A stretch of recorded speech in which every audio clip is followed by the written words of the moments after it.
Европската унија е важна за Македонија не само од политичка и геополитичка смисла, туку се разбира и од економска. Тука мислиме на фондовите, инструментите за помош кои што Европската унија ги нуди на земјите во претпристапниот процес и потоа. Вечерва разговараме на оваа тема со интересни гости. Останете со нас. За првите 3 години од инструментот за претпристапна помош, така наречената програма ИПА-3, земјава има на располагање околу 300 милиони евра, но допрва ќе се знае колку од овие европски фондови ќе успееме да искористиме. Оваа програма ќе се реализира до 2027 година, до кога се очекува вкупната сума што ја алоцира ЕУ за нас да надмине 600 милиони евра. Меѓутоа, досегашната искористеност на претходните две програми, ИПА-1 и ИПА-2, од 2007 до 2020 година не се охрабрувачки. Од вкупно 1 милиарда евра колку што ни биле достапни, земјава успеала да искористи само половина од парите. Ова не е резултат за пофалба, ако се знае дека искуствата на другите земји пред да станат членки сведочат за искористеност и над 95%. Апсолутно, дури и 5%, значи од 95% да се искористени само 5%, а не се, тоа би било чувство за незадоволство, затоа што станува збор за пари кои што се неповратни за Македонија. И да, многу е фрапантно, кога ќе видиме, ние се задолжуваме кредитно во целиот овој период на независност на државата, а онда кога имаме фонд како што се пристапните фондови на Европска унија кон секоја кандидатска држава која сака да стане член на ЕУ, вклучително и Македонија, ние тие не ги искористуваме. И онда тоа е она што мене ме загрижува и мислам дека треба да загрижува секоја држава. Не може само политички да се кажува дека ние сме за Европска унија, без при тоа да ја играме играта, тоест да ја вежбаме, всушност тоа е ИПА, една голема вежба за нашата држава, за нашите институции, за секој сегмент на општеството, како всушност да се трошат или да се алоцираат и да се спроведуваат програми и проекти веднаш кога ќе станеме членки. Ние, за жал, не си ја завршуваме домашната задача на сите нивоа.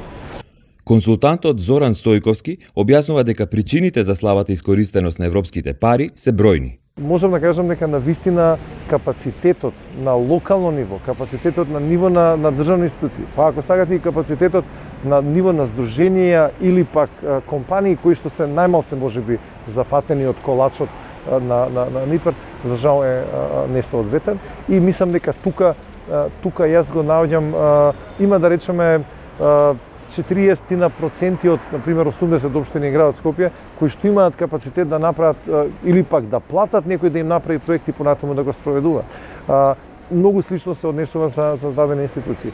И кога ние велиме неискористеност на фондовите, всушност за жал ние не аплицираме или пак дадени институции или дадени овакво корисници можни едноставно немаат капацитет или ќе направат проект кој што е несоодветен, а кога некој ви дава неповратна финансиска поддршка, тоа се грантовите, вие мора да ги задоволите високите критериуми, зашто едноставно наторот, Европска унија, различни институции сакаат да обезбедат дека тој ќе се реализира така како што е потребно.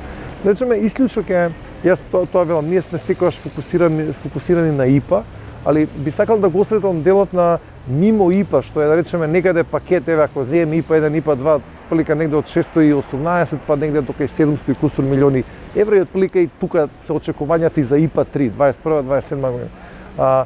Мимо тој, ние имаме можност да аплицираме за десетина други фондови во заедница, значи како што е Erasmus+, многу училишта, универзитети, младински организации искористуваат, учат, идат во странство преку таа програма и мислам дека е најдобро искористена програма. Зборам мимо ИПА. Значи понатаму тука е креативна Европа во областа на културата, во областа на медиумите. Тука е Хоризонт Европа, значи каде што целокупната програма е негде од 97 милиарди евра за 7 години на ниво на Европска унија. Значи ја велам, не мора да земеме милиарда. Мислам, али барем да земеме стотици милиони евра за проекти. Тоа се најчесто во областа на академскиот сектор, во областа на иновациите. Ние би имале фантастичен ефект кој што многу брзо ќе го осетиме и како држава, и како бизнис, и како развој. Стојковски посочува дека друга клучна работа е што институциите не се ниту доволно и навремено информирани за тековните повици како би аплицирале за финансирање на одредени проекти. Првенствено се потребни информации. Многу од институциите немаат навремене информации. Второ, една штом ќе се препознае дека дадена институција сака и дека може да аплицира, понатаму треба да има процес во кој што дали внатрешен, обучени луѓе или луѓе со искуство кои што ќе прават проект. Ние обезбедуваме, да речеме, така наречена грант академија која што ја даваме двомесечна програма која што обучуваме токму луѓе од институции, од фирми, од невладини организации. И трето, ако немаат внатрешен капацитет, значи треба да се има начин, механизам како всушност да се помогнат, да се платат консултанти кои што би направиле. Значи ја не велам дека ние сме Македонија или таа консултантска фела која што е навистина се броиме на прсти на раце, али едноставно дури и да се има процес во кој што ќе се обезбеди тој тип на техничка поддршка за институциите да може да направат проекти. И верувате, дел на проекти, особено тие што се за техничка помош кои што ги дава Европска унија, обезбедуваат таква поддршка, но во многу мали сегменти. Ја велам, тој модел треба да се превземе, да државата всушност да има интерес и во секој случај да не биде пародија на, нели, ангажираме наши консултанти кои што всушност не знаат да прават. Едноставно да има квалитет и јас сум сигурен дека тоа ќе даде резултат. И во секој случај никој никому не дава пари ако знае дека тие пари нема да бидат искористени за тоа што се дава. Така да понекогаш ја на моиве луѓе со кои што стотици кои што поминале обуки или пак со кои што сум работел, им кажувам, белјата ви почнува кога ќе добиете проект. Пошто тогаш вие треба да докажете дека тоа што сте го напишале дека имате капацитет да го остварите. Стојковски објаснува дека одлуката што ќе се финансира преку ИПА програмите произлегува од самите потреби на граѓаните, така што ЕУ алоцира пари првенствено врз основа на потребните реформи што се нотираат секоја година во извештаите за напредокот на земјава. Процесот на така наречено програмирање, тоест планирање, всушност е еден процес во кој што треба да се прво се идентификуваат проблеми или потреби и на локално и на национално ниво и најчесто да речеме ИПА проектите се поврзани со приоритетите што нели секоја година ние добиваме прогрес репорт. Тие прогрес репорти ги не оценуваат во кои сегменти сме добри, во кои треба да се подобриме. Всушност самиот процес на програмирање или планирање доаѓа токму од таму каде што ќе се направи, ќе се даде оценка во делот на животна средина, во делот на загадување на воздух, во делот на значи замена понекогаш на стари технологии. Или пак развој на туризмот. Имавме фантастична програма ЛРЦП пред неколку години, скоро 18-19 милиони од Европска унија, другото беше од кај нас уште 2-3 милиони, кои што се реализираат многу конкретни проекти кои што имаат во дадената област имаат придонес за подобар квалитет на животот на граѓаните. Така да вашето име на емисијата, значи сите овие поглавја кои што ги има се всушност малтане секој сегмент на животот на било кој, на ниво на општество, на ниво на граѓани, така да проектите кои што не се паднати од небо, туку произлегуваат од тоа што ние се соочуваме како мака, како проблем, како потреба и всушност и од таму излегуваат. Некогаш се грантови, па онда се нели кој ќе понуди најдобра апликација, некад се тендери за дадена услуга, бидејќи се бара најдобар изведувач, некад се тендерска процедура кај што се бара најбар изведувач за железничка пруга, за тунел, за автопат и онда во сите тие сегменти Европска унија помага и навистина не сакам да го зборувам, да го кажам тој збор, али навистина би требало да бидеме неинтелигентни, нема да кажам полош збор, да не ги искористиме тие пари, бидејќи станува збор за наш директен интерес во било кој сегмент. Mr. Kittel, welcome to our show. Thank you for being part of our program. How can you estimate the progress and implementation of your program in North Macedonia so far? I would say that our programs are progressing well. They are implemented by member states, so our programs actually are always co-managed by North Macedonia and a member state. So being Greece, Bulgaria, those are the main member states partnering let's say, the implementation of those programs for the time being. We have as well, we call them transnational programs, where we have several countries cooperating. So North Macedonia has joined a program that we call IPA Adrian, which is hosted by Italy. But that's a new one, so that's I cannot comment because now it will come only now, so we will see the results. So for the two programs, Greece, North Macedonia, and Bulgaria, North Macedonia, I would say the implementation is progressing very well. We're happy, obviously it's also thanks to the member states because they are hosting the institutions implementing those programs. The results, I think, are also positive because we have indicators so we can really measure the impact of our programs. Those programs are relatively small compared to IPA 3, so the programs that NGO people know. They are more focused on what we call cooperation, so it's to create really links between people on both sides of the border. In this case, it's on a non-member state and a member state, so that's very important. So what's the most positive thing? You think this contacts between people or on the state level maybe? I think if we say that's first for North Macedonia, the first time that they can implement a program under what we say shared management. So that's actually the implementation that we are using in the EU. So it's really a first try for North Macedonia in a way to work as a member state. So that's probably the most valuable experience because that prepared North Macedonia one day to become a member state to implement the funds differently than what you are used to with the delegation controlling the way the work is done. Here, under shared management, actually the responsibility is really... We are more independent. Exactly. You are much more autonomous. You have obviously responsibility. If things go wrong, then you are subject to what we call financial corrections. So, but nonetheless, you have much more autonomy. And that's for us a way also to test your authorities to see if they have this capacity to work independently. So in that respect, this is extremely valuable. Then we have interesting projects. For Greece, North Macedonia, for instance, we are now working on, again, I would say essentially the Greeks, because I don't want to take the merit of the member state, but on the cross-border border point between Greece and North Macedonia in Ohrid, in the Ohrid, also in the Prespa area. I'm sorry for this, which is very symbolic, obviously. It's because of the agreement and... Because of the agreement, because there are in reality a lot of agreements behind the agreement, also in terms of water resources, and there are different things that really we are trying to handle. And also because it seems to be an important crossing point for the region, for the development of the region. Obviously, we want to make this sustainable. That's very important for us to protect the environment. So it's also not to create too high traffic. So there are different parameters that we are handling in Brussels. So we are helped by other DGs like DG Environment, DG Climat. So they're also analyzing, let's say, the way the projects are implemented. But really, we think this is really for the benefit of the people, the citizens. Yes, you've mentioned capacity of authorities and of the country.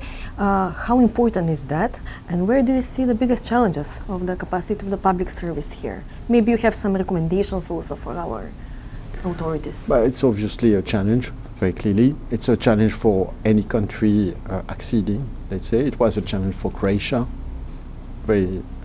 and it is a challenge, obviously, for North Macedonia. I would not say that I can give really, you see, recommendations, but maybe point out some weaknesses. There are some work. But first, obviously, there is a necessity to retain the people in the administration, to, let's say, to depoliticize also certain roles. We need people with a solid background.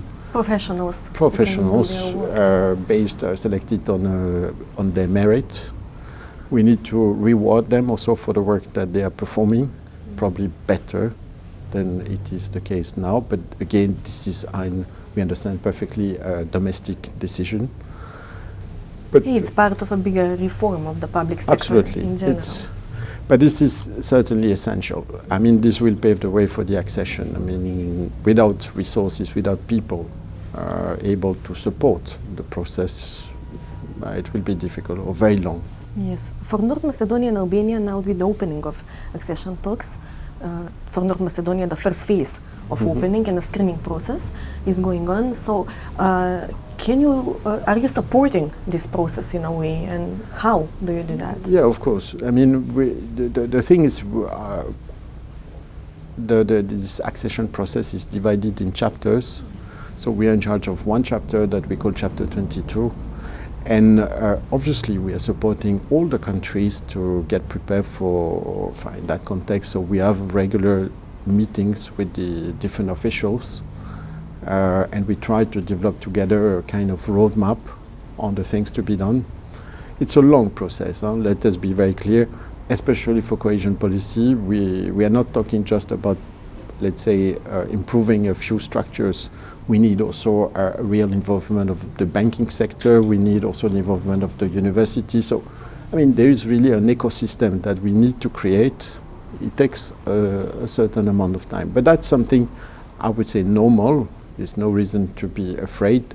And we think that nonetheless, before even the accession day, there will be already a lot of benefits from those reforms, let's say. You said you cannot talk much about the new program because it's going to be soon. Actually, they have just been launched, you see. So what's the novelty? What's new in this new program? Yeah, so North Macedonia first given access to additional programs. One is IPA Adrian, so it's a program covering the whole region, plus 4 member states and San Marino. The 4 member states are Italy, Greece, Slovenia, Croatia, then Western Balkans. So it's a wider region. It's a wider, so that gives the opportunity for applicants also to work with partners from those countries. So that can be interesting. There is another program which is also interesting and new, which is called Urbact, and that program is for the cities. So it's for cities to cooperate. So it would be, for instance, for Skopje or Bitola, or I don't know, to have a project with Paris, Dublin. On that level. Yeah, so and really to work on very concrete issues. For instance, the management of solid wastes, the management of the traffic in the town, the any type of, let's say, issue you might face in the city. Then you can cooperate with your peers in Europe, which might have faced those problems already, and then they can share with you, see solutions. Yes. So it's really an exchange of... Citizens can benefit from this type Absolutely, we are convinced it's first in a way cheap, because it's essentially based on the human capital, but it's also immediately effective, because those are really, I would say, ready-made solutions that we want the cities to share among themselves. Now, my last question will be about this project and the seminar you're having today here. Yeah. How important is to include young people from the region? But it's essential. I mean, we know that there is first this challenge of brain drain that we are facing in the region, so we have to find ways to retain the people, to convince them also to come back. We think also that through the digitalization, maybe there are new ways to keep them in the region, because through the digitalization now you can work in reality with partners everywhere in the world almost. That's at least maybe a good thing that the COVID has brought to us. This, and I don't think we will come back. You see, this is really a new way of working and thinking. That means that we have also to re-envisage the spatial planning of the cities, because now that means maybe it's not yet here, let's say, a usual practice, but to work 2 days at the office and 3 days at home. That means that then you don't need to live in Skopje, you can live even in Stip, you see, and elsewhere you see, and you have to drive only 2 days a week. So meaning also that thanks to that you are settling in cities which maybe need more people, you see, more younger people. So there are really, you see, this digitalization that we observe with the COVID for us might be a real game changer. But that's something that we have obviously to consider carefully. So there are also, let's say, bad sides to this. So that's, let's say, a challenge. There is obviously the Green Deal, which is also an issue, and where we think that young people have really a role to play. Because we have all to understand, but it's probably easier for them than for us. Yes, I mean, the they older seem ones to care more than the older generation about this. In a way, that's very encouraging. I would say that but indeed, we think that we really need to change the way of living. I mean, this calls for really very deep changes, and obviously young people should be big contributors to those changes. So we count on them very much, and clearly this event and CDI, you see, and all the activities that CDIs can perform in the regions are very useful, you see, because we have also to change the mindset, let's say. So there is also, it's not only to implement hard projects, it's also to prepare the people for those. And also help them connect and share problems that they're having. Exactly, and to understand we have all the same challenges, you see, so that's why it's so important to cooperate. Thank you very much for your time and for the interview. Thank you.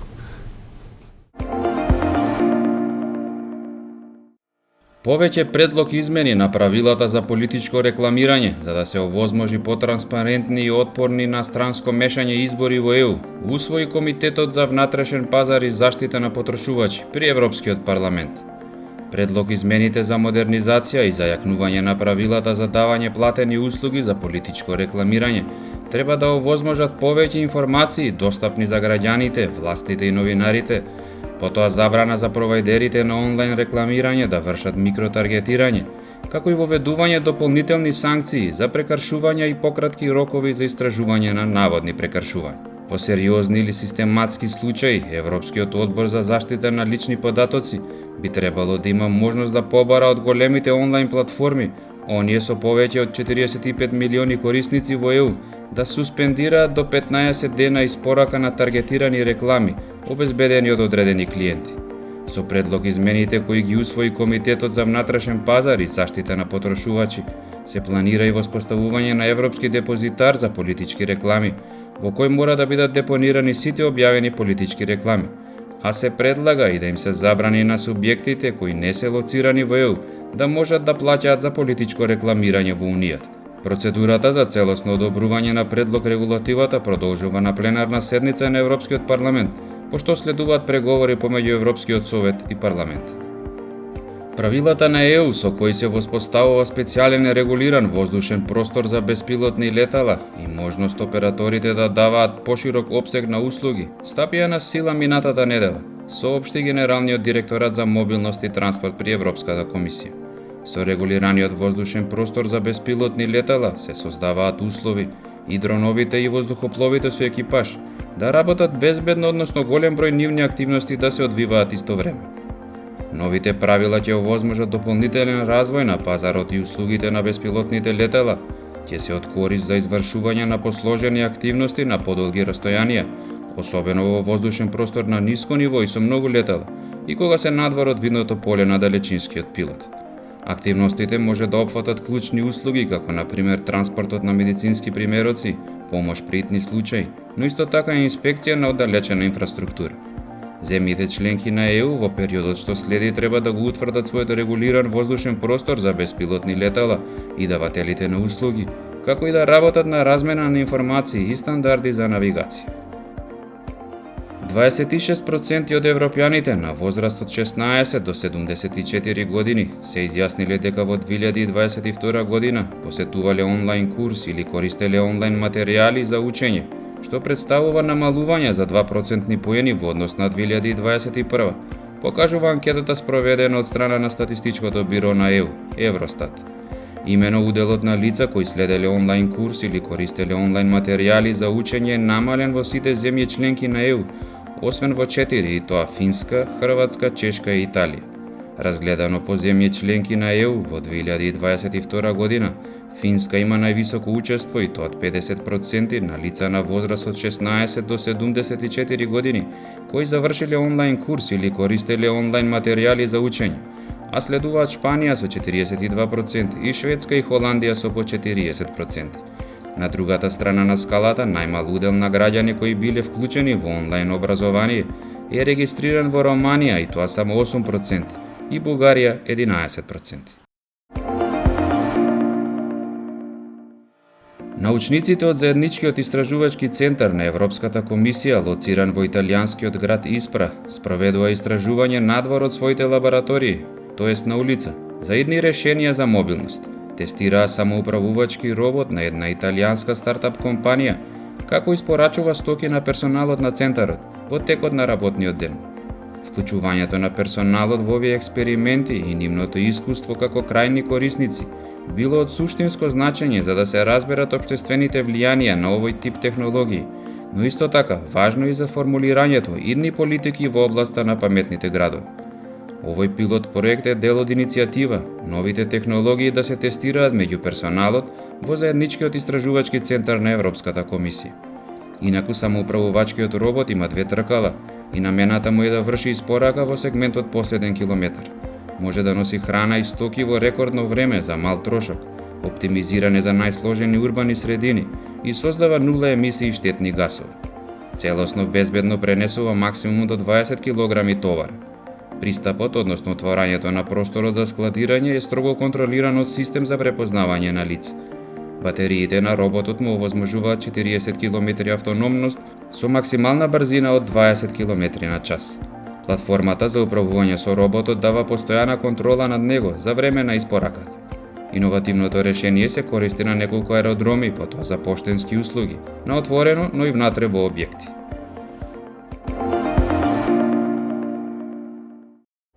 Следната недела се гледаме со нова интересна и важна тема, поврзана со европските вредности, но исто така важни за целото македонско општество. Следете на